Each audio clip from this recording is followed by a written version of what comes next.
Atentados terroristas que ocurrieron el viernes, pero que sin lugar a dudas se tiene que seguir tocando el tema, porque no solamente se está hablando de la pérdida de 129 personas, de la pérdida de la vida de 129 personas, de más de 350 heridos, sino también del terror que se está sembrando en esta ciudadanía, y no solamente en Francia, sino en todo el mundo. Para hablar precisamente a fondo sobre este tema, tenemos ya en la línea telefónica al maestro Lorenzo Meyer, profesor emérito del Colegio de México. Muy buenas tardes. Muy buenas tardes. Gracias por tomarnos la llamada. ¿Ante qué estamos? Por ahí escuchábamos algunas declaraciones, por ejemplo, del Papa Francisco, que decía que podríamos estar ante una tercera guerra mundial. Bueno, es difícil hacer llegar a una conclusión como esas, o simplemente tratar de entender qué es lo que está sucediendo. Vamos a partir de este hecho. El presidente de Francia, ante el atentado que ocurrió en París, decide declarar la guerra al Estado Islámico. El Estado Islámico como tal, como Estado, no existe. Uh-huh. Es la voluntad de un grupo muy radical, muy extremista, de crear un Estado en, supongo yo, partes de Siria, parte de Irak, donde vaya pudiendo. Pero a la vez esta declaración de guerra de un Estado contra otro que todavía no existe tiene una raíz realmente bien larga, y es en esa raíz donde podemos tratar de entender, que conste que digo entender, no justificar. Uh-huh. Yo creo que justificar lo que pasó el fin de semana en Francia no tiene sentido, no se puede justificar. Pero también vale la pena señalar que hacemos mucho énfasis en lo que sucedió en Francia, pero un día antes sucedió algo similar en Beirut, y ahí no se ve que haya habido una ola de solidaridad del mundo uh-huh. Con los libaneses.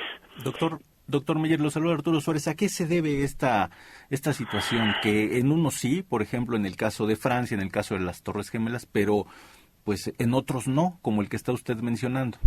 Bueno, yo creo que es más o menos claro y no necesariamente aceptable ni justo que unos son países centrales y los otros son países periféricos. También hace muy poco tiempo ocurrió en una manifestación de kurdos en Turquía una masacre similar, y no olvidemos el avión ruso, que en conjunto los muertos de ese avión pues son más que los que murieron en París. Y si vamos así sumando y sumando y sumando, uh-huh. tendremos que sumar también los muertos en Siria, claro. Que es donde ha habido más bajas en esa prolongadísima guerra que ya es entre guerra civil y guerra internacional. Y nos podemos ir más atrás. Ahora, ¿de dónde viene esto? Yo supongo que una manera de entenderlo está en la forma como el mundo occidental, en particular Europa, trató a los países islámicos en el siglo XIX, en donde se hizo una colonización de lo que hoy está, donde está el teatro de la guerra más dura, que es en el Medio Oriente. Y en esa confrontación salió perdiendo, obviamente, el mundo islámico. Hay una conciencia de este choque, de este enfrentamiento en el pasado, y no se pierde. Está todavía todo lo de la guerra de Argelia ya en el siglo XX. Hay una serie de choques y confrontaciones que llevaron a algunos a los más radicales en esta lógica, y aquí tomo los escritos de un egipcio de apellido Qutb, que en los 1950 pasó de ser un funcionario del gobierno egipcio, laico, y que iba a estudiar un doctorado en Estados Unidos sobre educación.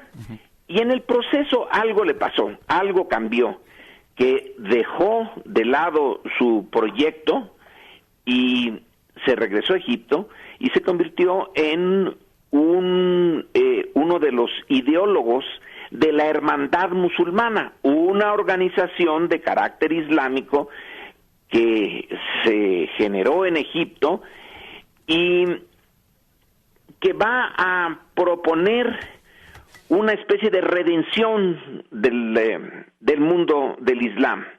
Va a proponer deshacerse de la propuesta de Occidente de que debe haber una separación entre el gobierno y la religión, entre la fe religiosa y el mundo de la política. Y va a chocar, y lo dice abiertamente, con esta idea cristiana de al César lo que es del César y a Dios lo que es de Dios.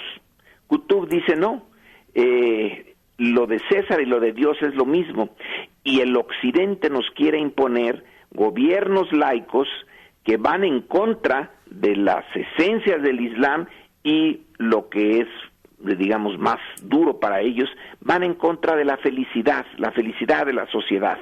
Así pues, tenemos que combatir al Occidente, tenemos que combatir a los estados laicos, por eso se van a lanzar contra Nasser, por ejemplo. Qutb lo va a ahorcar el gobierno de Nasser en 1966, por eso, por subversivo, pero deja ya él, y no solamente él, muchos, y antes y después, la parte radical del Islam tiene esta idea de que no puede convivir con estados laicos, lo que nosotros como mexicanos y como occidentales vemos como un gran avance. Yo al menos así lo veo en el caso mexicano. Todavía el siglo XIX y el siglo XX hubo una guerra entre nosotros, la guerra cristera de 1926 a 29, pues es parte de esa herencia, para separar la religión de la política. Bueno, allá lo que están haciendo, lo que quieren los islamistas es unirlas, es 180 grados, y para unirlas han decidido que Occidente es su enemigo, que Occidente los quiere destruir al apoyar, forzar la presencia de estados laicos, como es el caso de Siria, como era el caso de Irak hasta cuando lo invade Estados Unidos, son estados laicos. Irán ya no, Irán ya es la unión de política y religión. Y estos quieren hacer eso, pero más radicales incluso que los de Irán. Y para eso están dispuestos a ir a la violencia, y la violencia a ellos les importa un pepino, porque se consideran, en caso de que caigan, mártires, y si son mártires, pues van a disfrutar de todas las glorias de la otra vida. No es fácil para Occidente hacerle frente a esta visión de la política, a esta visión del mundo, porque no hay forma de negociar son dos visiones tan antagónicas. Entonces lo que estamos viendo son estos actos. Por un lado, Occidente bombardea en Siria, y tienen la aviación norteamericana, la aviación francesa. Sí. Por otro lado, la República Islámica, o el Estado Islámico, perdón, no tiene esa capacidad, pero entonces usa el equivalente, los suicidas, el ataque de esta naturaleza tan terrible, también esto de públicamente degollar a sus prisioneros. En un caso, a un piloto jordano lo encerraron en una jaula y lo quemaron. Nos horroriza, pero claro, hubo un tiempo en que la Iglesia Católica hacía lo mismo, los quemaba vivos. Ahora ya no lo hace, pero ahora lo hace el Islam. Claro. Entonces, es realmente muy difícil cómo apoyar al Islam no radical, cómo negociar con esa visión tan dura de la religión y de la política que significa el Estado Islámico.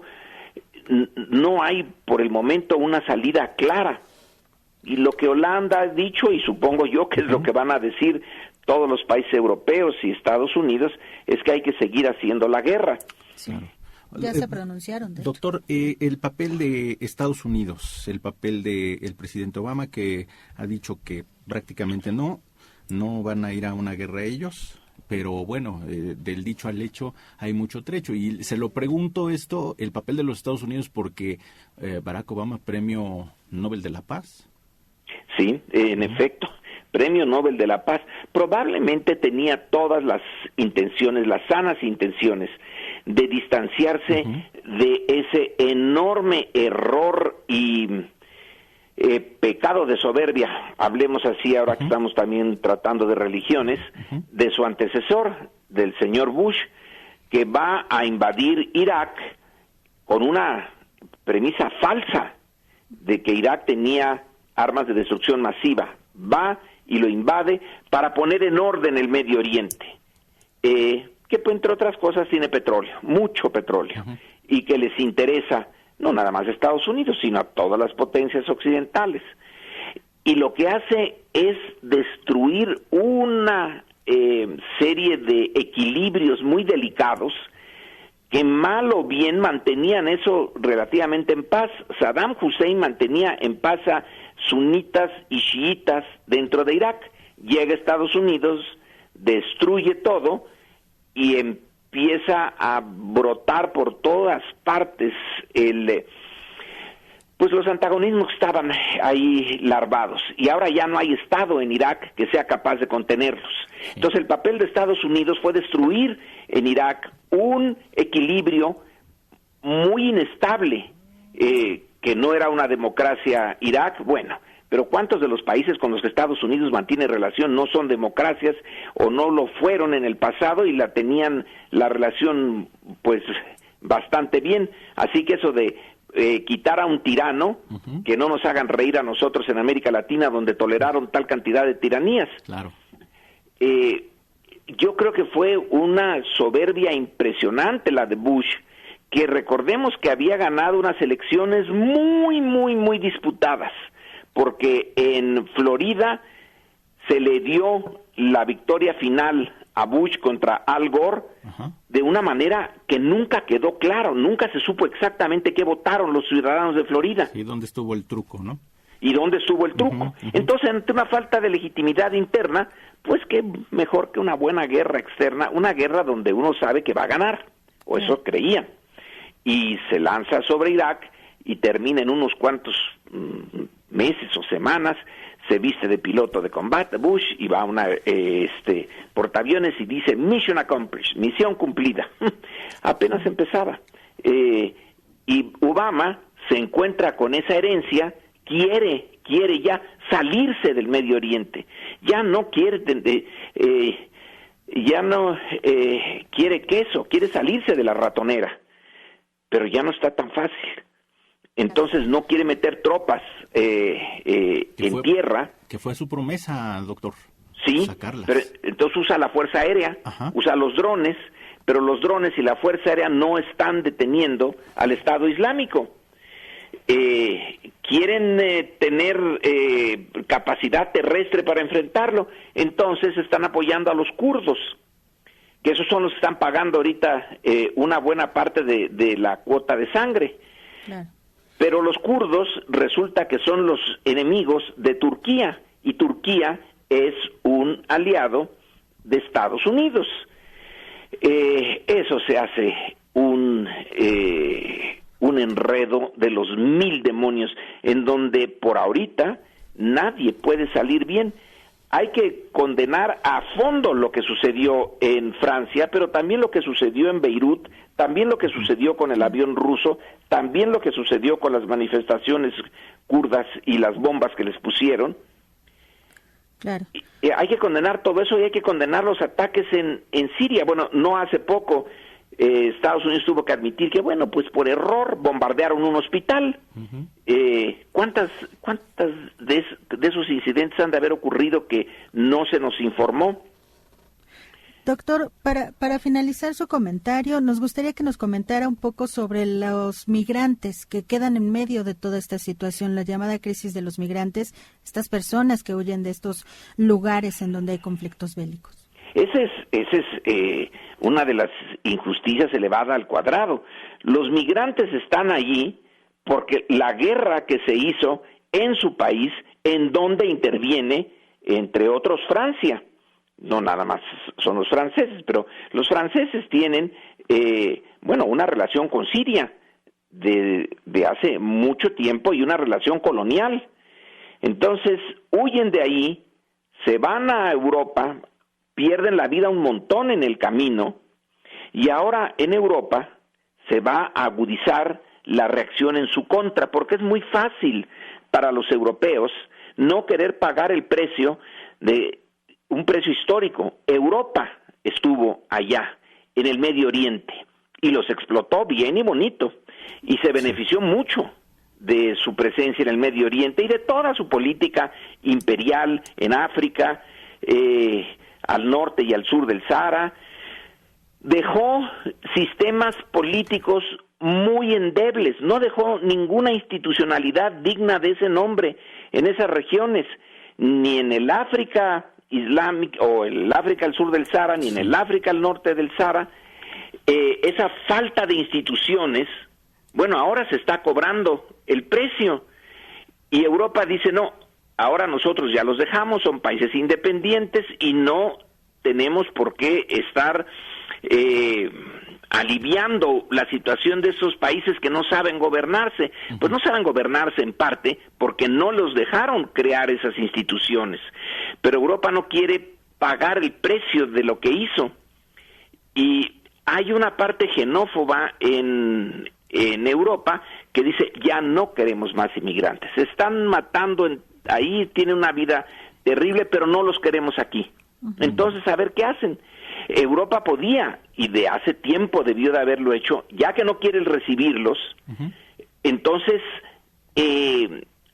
crear las condiciones necesarias en algunas zonas, digamos, zonas neutrales dentro de Siria, en el Medio Oriente, donde puedan llegar los refugiados, y allí ayudarlos. Cuesta dinero, mucho dinero.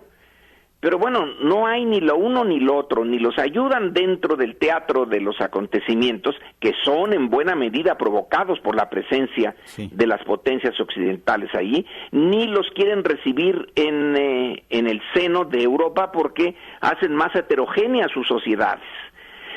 Y sí, el choque de religiones, que a algunos nos puede parecer como algo absurdo, no hay por qué chocar por la religión, pero a otros les parece casi natural e inevitable. Entonces es un choque de religiones, de culturas distintas, de desarrollos políticos y económicos distintos, y los que ahora se consideran más avanzados, que son los europeos, pues una parte de Europa va a ser todavía más dura con ellos. Hay otra parte de los europeos que no, que están abiertos y dicen, es nuestra responsabilidad como parte de la humanidad hacerle frente a ese desastre.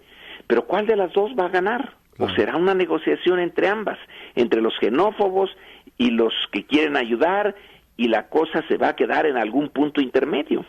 Doctor, como siempre, muchísimas gracias por habernos tomado la llamada. Muy buenas tardes y hasta la próxima. Un deleite escucharte, doctor. Hasta luego. Gracias, es el doctor Lorenzo Meyer, 4:34 PM. Vamos tarde ya al corte, regresamos. Usted está escuchando el poder de la palabra. En un momento regresamos.